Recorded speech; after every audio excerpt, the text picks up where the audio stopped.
잠언 28장 9절.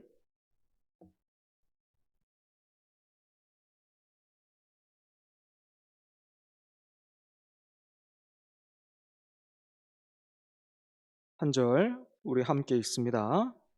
잠언 28장 9절입니다. 시작.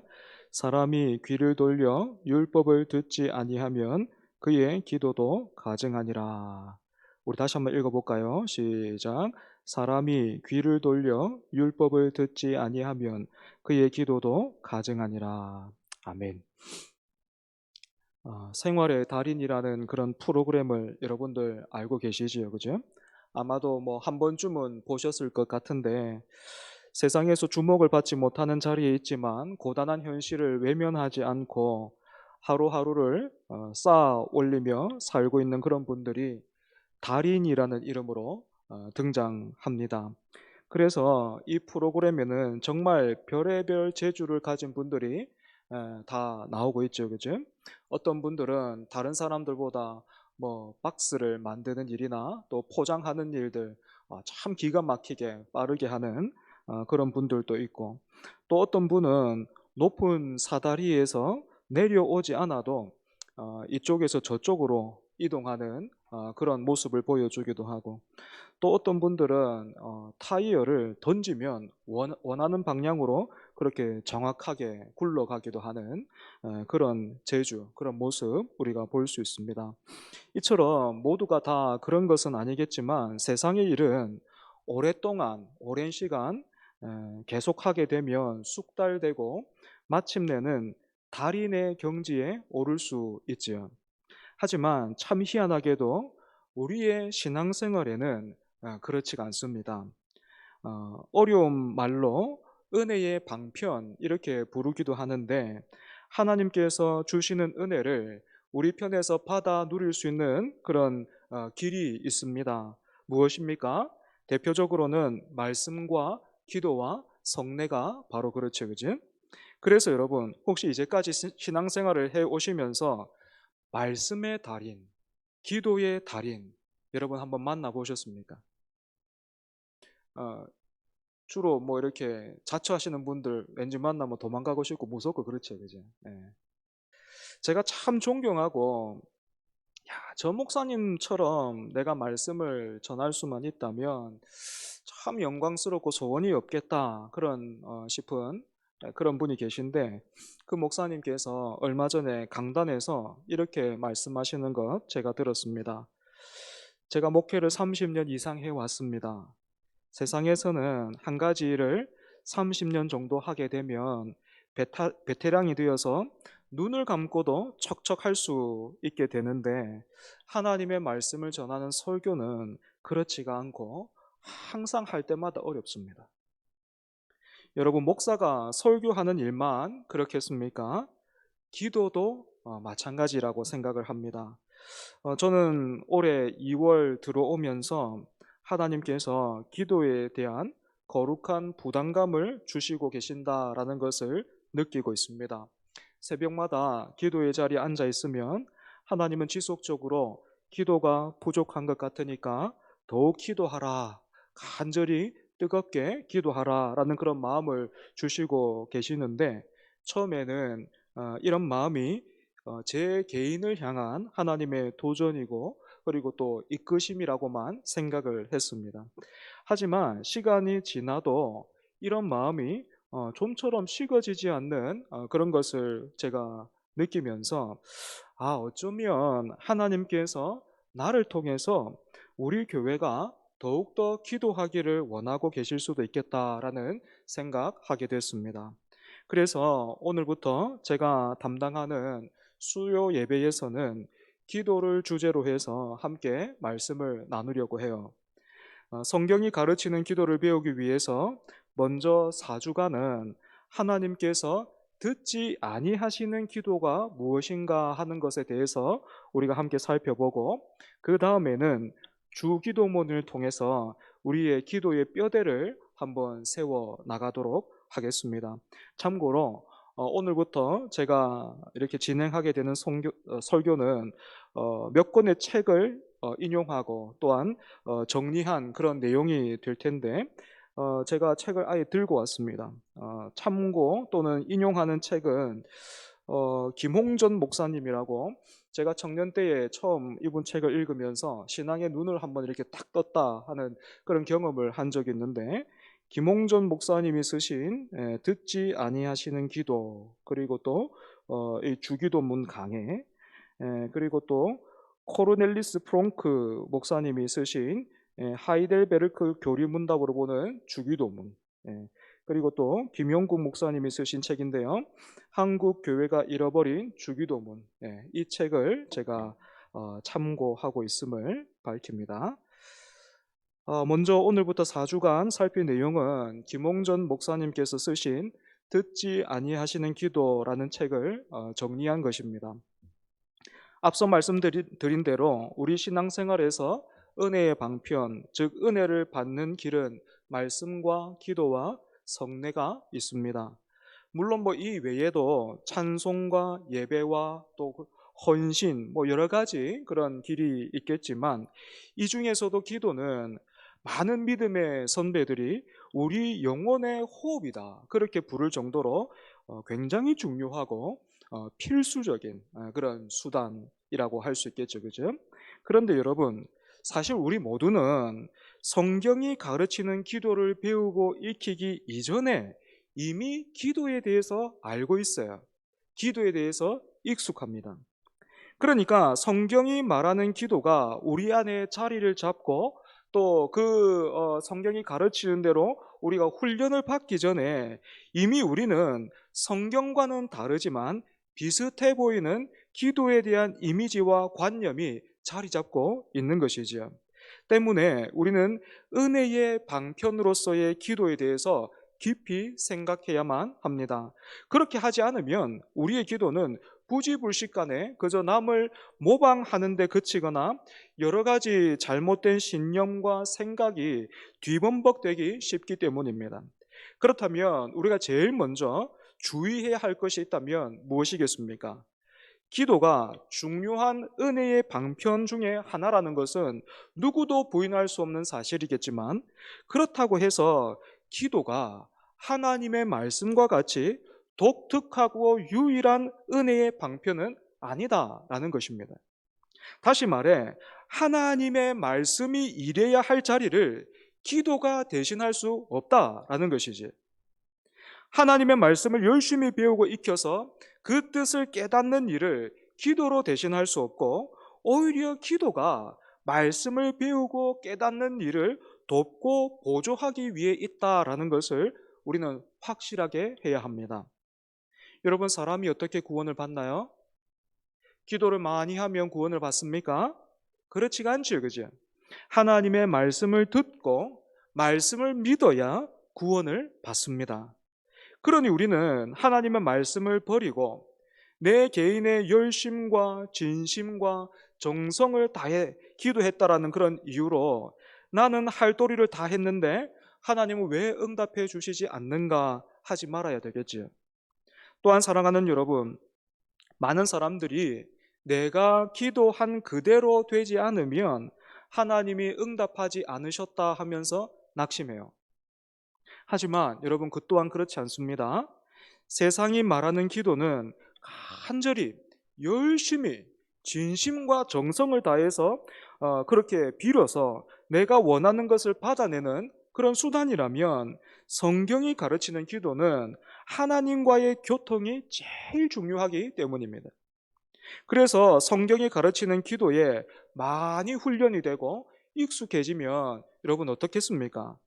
내가 바라고 원하는 것을 기도해서 이만큼이나 받아 누렸습니다, 이만큼이나 이루었습니다 하고 자랑하는 것이 아니라, 하나님이 어떤 분이신지, 하나님이 얼마나 복되고 영광스러우신지를 더 많이 알아서 하나님을 더 원하게 되는 거예요.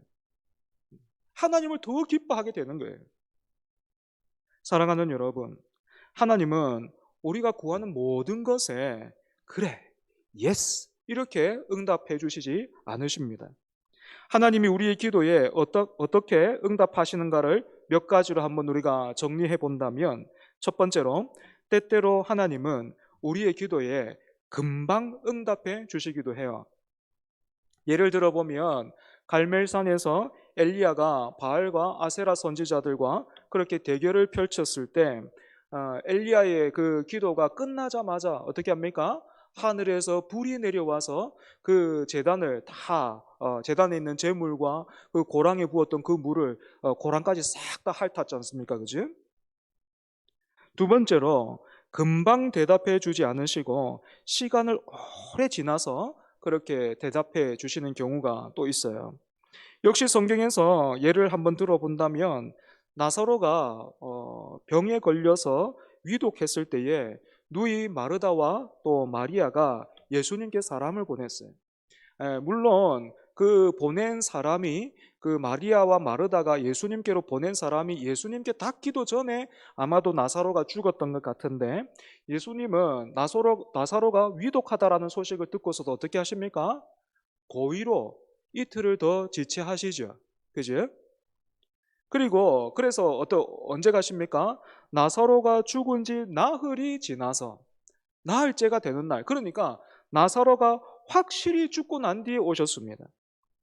여기에는 우리가 다 알 수 없고 이해하지 못할 예수님의 깊은 의도와 뜻이 있었지요.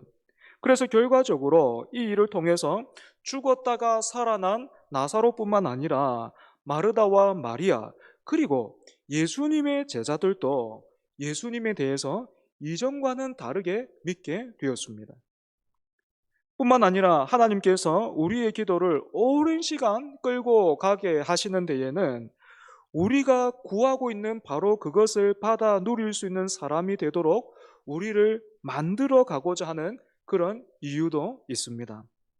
그래서 혹 우리가 오래 기도해도 받지 못하고 있다면 내 자신을 한번 돌아보고 점검해 볼 필요가 있는 것이죠. 여기에도 한 가지 한번 예를 들어본다면 성공회 소속으로 우리에게 대천덕이라는 이름으로 잘 알려져 있는 그런 분이 어느 곳에 가서 말씀을 전했는데 집회가 끝나고 나서 한 부인이 찾아와서 이분께 이런 하소연을 했습니다. 내가 지금까지 15년 동안 남편의 구원을 두고 기도하고 있는데 하나님이 왜 들어주지 않으시는가 하는 것이었어요. 여기에 그 대천덕 신부님이 이렇게 되물었습니다. 부인은 무엇 때문에 남편이 구원받기를 기도하고 있습니까? 부인이 이렇게 대답했습니다. 그야 남편이 구원을 받으면 우리 식구가 다 같이 주님을 섬길 수가 있으니까 얼마나 다행스러운 일입니까? 또 자식을 기르더라도 함께 믿는 도리 안에서 기를 수 있으니까 모두에게 좋은 일이죠. 부인의 대답에 대천덕 신부는 이렇게 대답했습니다. 그것이 주된 동기가 되어서 기도를 했으면 오늘부터 가서 기도를 고치십시오. 주여, 제 가정이 기독교 가정이 되면 모두에게 좋고 주님의 뜻에 맞는 것 같지만 결국 항상 제 자신의 정신적인 복리나 행복을 앞에다 놓고 기도했습니다. 남편이 구원받기만 하면 나는 정신적으로 기독교 안에서 훨씬 행복스러운 위치에 올라가는 것이라는 생각을 가지고서 기도했으니 이것을 용서하옵소서. 그러면서 대천덕 신부님은 이런 말을 덧붙였어요. 나라는 것이 있어서 자꾸 내가 어떻게 되어야 되겠다, 내가 뭘 해야겠다 하는 그 나라는 것이 없어지기 전에는 아마 어려울 것입니다. 세 번째로 나는 이것을 구했지만 하나님은 전혀 다른 것으로 응답하실 때도 있습니다. 이렇게 하나님은 종종 우리가 구하지 않았던 다른 것을 주시면서 우리가 구했던 기본적인 요구에 대해서 빛을 비춰주시고 깨닫게 하십니다. 나는 이것이 옳고 최선이고 바르다 생각했는데 그게 아니었구나. 역시 하나님이 나를 아시고 나에게 늘 좋은 것을 주시는 아버지가 되시는구나 하고 하나님을 누리게 하시는 것입니다. 이렇게 하나님께서 우리에게 주시는 기도 응답에 대해서 간략하게 한번 살펴봤다면 이제는 하나님께서 듣지 않으시겠다 하신 기도에 대해서 그런 기도는 어떤 기도인가 우리가 한번 살펴보겠습니다. 바로 우리가 함께 읽은 잠언 말씀이 말하고 있는 그런 기도인데요. 우선은 이 잠언 28장 9절에서 율법, 이 말하고 있는 이 율법이 무엇인지, 구체적으로 무엇을 가리키는지 우리가 알 필요가 있겠죠. 그죠? 신약 시대를 살고 있었던 이스라엘 백성들에게 율법이라고 하면 그것은 구약 성경의 말씀을 의미했어요. 하지만 지금 우리가 살고 있는 이 시대에는 그 범위가 더욱더 확장되어서 율법하면 우리에게 주신 이 성경 전체를 의미한다라고 생각하시면 여러분 틀림이 없습니다. 그러니까 오늘 본문은 하나님의 말씀에 대해서 귀를 돌이켜 마음을 닫아버리고 듣지 않는 사람의 기도는 하나님께서 듣지 않으신다, 이렇게 말하고 있는 것이 되죠. 당장에 교회에 출석하고 있는 사람이, 또 하나님을 아버지라고 부르는 사람이 어떻게 하나님의 말씀에 대해서 그렇게까지 반응을 할 수 있단 말인가, 이런 생각이 들지만 여러분, 사실은요, 그런 일들이 다반사로 일어나고 있어서 자칫 잘못하면 우리 역시 그런 어리석음에, 하나님께서 듣지 않겠다 하시는 그런 기도를 하는 어리석음에 빠질 수 있다는 것 우리가 잘 기억해야 합니다. 구체적으로 어떤 면에서 우리가 그런 어리석음에 빠질 수 있는지 한번 생각해 보겠습니다. 먼저 첫 번째로 언어의 문제가 있어요. 성경은 신령한 세계의 심오한 내용을 사람의 언어라는 이미 고정된 개념을 가진 단어들을 사용해서 전달해 주고 있습니다. 때문에 사람은 성경을 보더라도 이미 고정된 개념만을 가지고 성경을 이해하고 또 적용하려고 들기가 쉬운 것이죠. 하지만 여러분, 그렇게만 하면 하나님의 말씀을 깨달아 알 길이 전혀 없어요. 죽음이라는 단어를 한번 예로 들어본다면 이미 고정된 인간적인 개념만을 가지고서는 허물과 죄로 인해 죽었던 너희를 살리셨다라는 그런 말씀을 깨달을 재주가 없습니다. 성경은 이렇게 우리의 고정된 개념을 넘어서서 죽음의 의미를 바로 깨달아라, 사람이 알고 있는 죽음은 큰 죽음이라는 참된 사실의 한 귀퉁이에 불과하다, 그렇게 가르치고 있는 것이지. 여러분, 죽음뿐만이겠습니까? 사랑도 그렇고요, 믿음도 그렇고요, 은혜도 그렇습니다. 그래서 우리는 성경을 지속적으로 읽고 가까이 하면서 배우고 익히는 그 일에 최선을 다해야 해요. 하지만 그런 과정이 없이 교회에 출석하는 그런 연수는 계속해서 쌓여가고 있지만 하나님의 말씀을 깨닫지 못한 채 나는 들었으니 됐다 한다면 바로 이렇게 하는 것이 하나님의 말씀을 듣지 않는 것이 되는 거예요.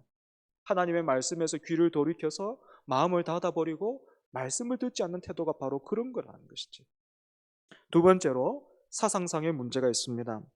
성경이 말하고 가리키는 하나님의 영광과 권위를 보고 더욱 밝히 보고 배우려고 하지 않고, 그래서 무엇이 나에게 유익하고 유리할 건가, 또 얻을 것이 있겠는가, 또는 성경의 어떤 재미난 이야기에만 귀를 기울이고자 한다면 이것 역시 하나님의 말씀을 듣지 않는 것이다, 그렇게 말할 수 있다는 것이죠.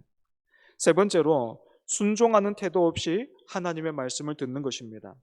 하나님의 말씀을 듣는 사람에게는 마땅히 하나님께서 말씀하시면 종인 제가 듣겠습니다 하는 그런 태도와 마음이 있어야 합니다. 하지만 그렇지가 않고 이런 것은 굳이 하나님이 말씀해 주시지 않으셔도 내가 알아서 할 수 있어요. 하나님은 내가 할 수 없는 그런 곤란하고 또 어려운 일들만 잘 처리해 주시면 됩니다 한다면 이것 역시 귀를 돌이켜서 하나님의 말씀을 듣지 않는 것이 됩니다. 네 번째로 말씀의 능력을 사실로 받지 않는, 사실로 믿지 않는 그런 태도입니다. 마태복음의 산상수훈의 말씀은 우리가 잘 아는 비유인데, 반석 위에 집을 지은 사람과 또 모래 위에 집을 지은 사람의 비유로 마무리되고 있어요. 모래 위에 집을 지은 사람 또한 하나님의 말씀을 듣고 배웠지만 실제로는 말씀이 그 속에 하나도 능력으로 존재하지 않았습니다. 때문에 말씀을 듣는 우리는 그 말씀의 능력을 통해서 내 자아가, 오늘 내 자아가 그렇게 뿌리가 어딘지도 모를 정도로 그렇게 깊고, 우리가 막 바라고 원하지도 않았는데 이미 우리 가운데 막 이렇게 일하고 있는 내 자아가 말씀의 능력으로 잘 진압되고 있는가. 그래서 옛사람이 십자가에 달렸다라는 것이 참으로 효과 있게 우리의 삶에서 드러나고 있는가, 이런 것에 관심을 두고 우리를 살펴야 합니다. 이런 것을 무시해버리고 항상 관념에만 머물러 있고, 아니면 뭐 신학적인 책임만을 세우고 하나님의 말씀으로서 그 생명의 능력이 내게 아무런 관계가 없다면 그것은 실제로 안 듣는 것이나 마찬가지다라는 거예요. 말씀을 정리하겠습니다. 사랑하는 여러분, 다시 한번 오늘 본문 잘 보십시오. 사람이 귀를 돌려 율법을 듣지 아니하면 그의 기도도 가증하니라, 이렇게 말씀하고 있습니다. 가증하다라는 말의 의미가 무엇입니까? 요한계시록의 제일 마지막을 보면 가증한 것은 새 하늘과 새 땅, 그 완전하고 복되고 영광스러운 하나님의 나라에 들어갈 수 없어요. 가증한 것은 하나님이 싫어 거절하실 뿐만 아니라 하나님이 심판하시고 저주하시는 것입니다. 때문에 사랑하는 여러분, 더욱 기도하라 하시는 하나님의 도전과 초청이 우리에게 주어져 있습니다. 이 말씀에 순종하되 먼저 우리 자신을 점검하고 힘써 하나님의 말씀을 듣고 사모하고 순종하는 저와 여러분 되기를 바랍니다. 기도하겠습니다. 하나님 아버지, 더욱 기도하라, 뜨겁게 기도하라 하시는 하나님의 도전이, 또 하나님의 초청이 우리를 향해 있습니다. 하지만 하나님, 우리의 힘과 결심과 각오만으로는 순종하고 또 따라갈 수 없사오니 우리 안에 계신 성령 하나님께서 친히 다스리시고 인도하여 주시고 힘을 주사 하나님의 말씀에 반응하고 순종하게 하여 주시옵소서. 장터에서 아이들이 피리를 불어도 춤을 추지 않고 통곡하여도 또 거기에 반응하지 못했던 그런 동무들처럼 하나님, 우리가 하나님의 말씀에 귀를 닫고 돌이켜 듣지 않는, 제대로 반응하지 못하는 그런 사람 되지 말게 하여 주시고, 먼저 기도하신 예수님의 본을 따라 다시금 기도의 자리를 사모하고, 그 기도의 자리가, 그 기도로 부르심이 우리에게 어떤 짐이 아니라 천지의 주제시요 참되고 온전하신 그 영광스러우신 하나님을 우리가 대면하는, 아버지로 누리는 특권임을 알고 우리가 더욱 기도하되 참으로 듣지 아니하시는 그런 기도가 아니라, 가증한 기도가 아니라 말씀을 듣고 말씀을 따라서 또 말씀에 순종하고 말씀의 능력을 힘입어서 하나님을 아버지로 누리며 또한 기도할 수 있는 우리 모두가 되게 하여 주시옵소서. 예수님 이름으로 기도합니다. 아멘.